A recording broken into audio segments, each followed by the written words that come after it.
Hello, my name's Anouk Lloyd and I'm the infant feeding lead midwife at Brighton and Sussex hospitals. This video is called Is My Baby Getting Enough Milk? I've made the video because a lot of parents worry in the early days whether their baby's getting enough breast milk. It takes a little while to get breastfeeding established in most cases, and it can have its real challenges in the early days.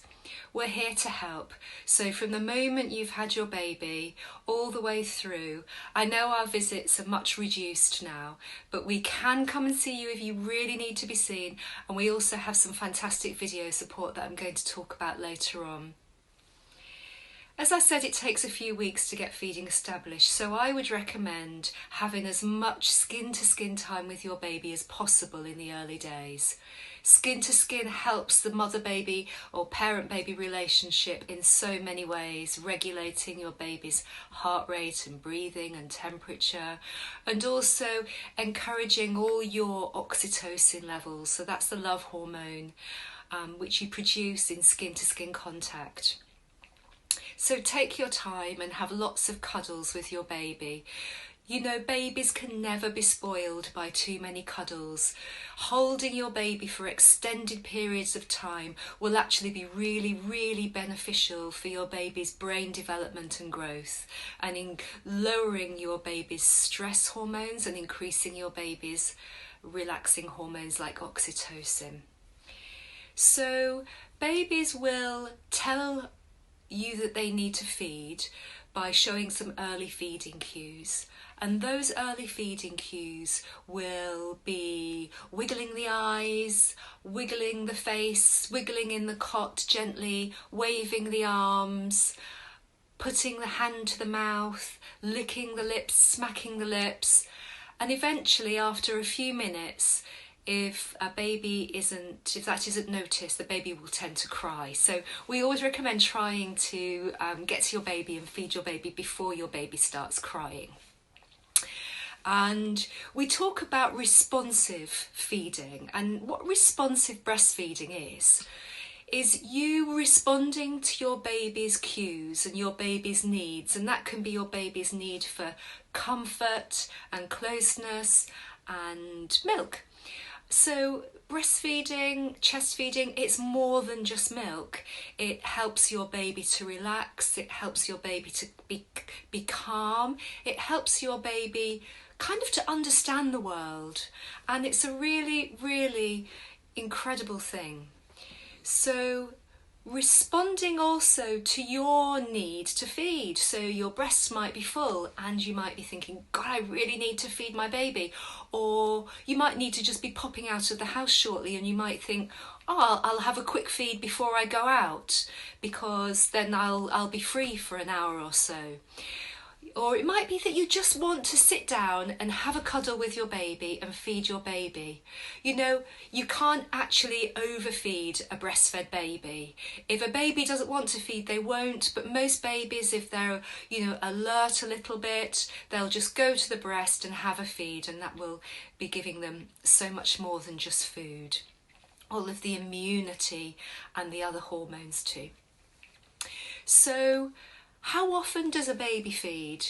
Well, babies feed roughly between 8 and 12 times in 24 hours. Some feed more than that.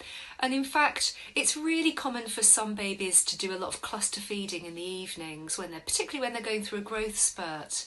And cluster feeding is, well, typical around supper time where, your baby has one side and then has the other and then wants to go back and have the other, and it seems like they want to sort of feed constantly for a period of a couple of hours, and that's really normal too.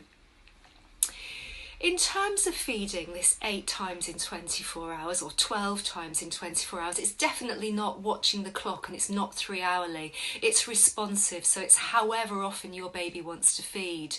And breast milk is digested really quickly, a couple of hours and your baby wants to feed again. So it's a perfectly normal thing to feed babies that frequently. And nighttime feeds are really important too. Your milk making hormone, it's called prolactin, is really high during the early hours of the morning and in the night. And your baby gets about 30% of their calorific needs during the night. So they're really important not to miss night feeds. And so you just have to take the rests that you need during the day in order to just keep going. Now, thinking about whether your baby's getting enough milk, there's super easy way of you telling. So look in the nappy, because what goes in comes out. So we expect our breastfed baby who's having good amounts of breast milk to wee at least once on day 1, twice on day 2, 3 times on day 3, 4 times on day 4, and then by day 5, most babies will be having about 6 heavy wet nappies, and the wee will be a kind of pale colour. Now and again we have babies that might have little bits of red in their wee, looks a bit like brick dust. That's okay in the first couple of days, but after about day 4 that might be a sign that your baby's not quite getting enough milk, and we need to have a look at the positioning and the attachment and see if we can offer any suggestions and support to help your baby get more milk. On the subject of positioning and attachment, do have a look at our website. We've got some brilliant videos there from UNICEF and also from Global Health Media, all on positioning and attachment. And I'll talk more about our website toward the end of this video. Now, along with wet nappies, we've also got dirty nappies. So I've got this fantastic knitted here you are, a knitted nappy, and you can see this nappy actually demonstrates the different colours that your baby's poo will be. So on day 1 your baby's poo will be very black, that's called meconium, it's like tar or like marmite. And then on day 2 it starts to get a tiny bit lighter, a little bit of green in there. And then by day 3 it's a little bit more green, still on the dark side. Day 4, it's definitely getting lighter and more brown now. And then by day 5, you've got this lovely yellow colour. It can be bright yellow. Sometimes it can look like it has seeds in it. Having those colour changes in a nappy is really crucial. It tells us that your baby is getting the milk, you know, after your milk has come in on day 3 or 4 and your baby's digesting it well. So we expect at least 2 dirty nappies a day, and it's very liquidy in a way, and very thin. The poo is expected to be at least the size of a £2 coin. So the wet nappies and the frequent dirty nappies with the changing stool colour are really important.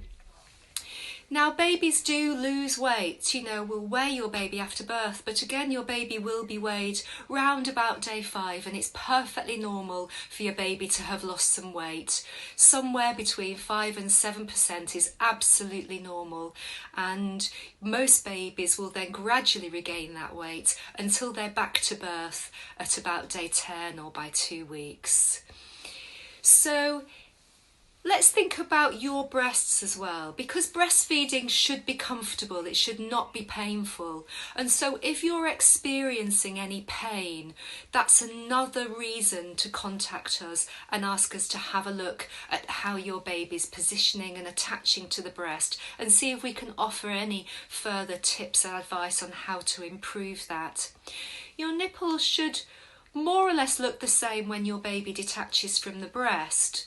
Shouldn't be blanched or squashed or lipstick shaped, just a little bit more elongated. So that would be a good sign if it's comfortable and roughly a similar shape when the baby's finished. Hopefully when your baby comes off the breast, your baby comes off satisfied. Might want 1 breast, might want 2.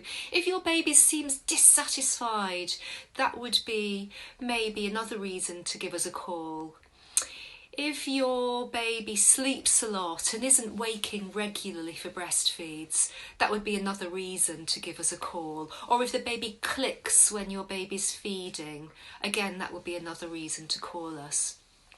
I've got so much more to say and I'm going to make some more videos, but I just want to remind you of our website and how you can contact us. So if you look at My Pregnancy Matters and then you look at the click link that says you and your baby, you click that link and then you click infant feeding.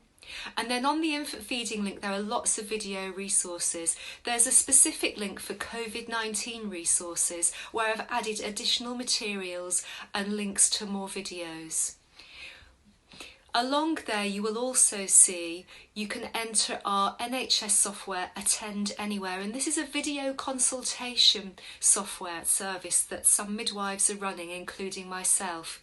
All you need is to use Safari or Google Chrome and just click enter the waiting room. You put in your date of birth and we can have a video consultation with you straight away. That service runs 7 days a week, 9 till 5:30. We also have a phone line. Good luck, and we look forward to meeting you and your baby soon.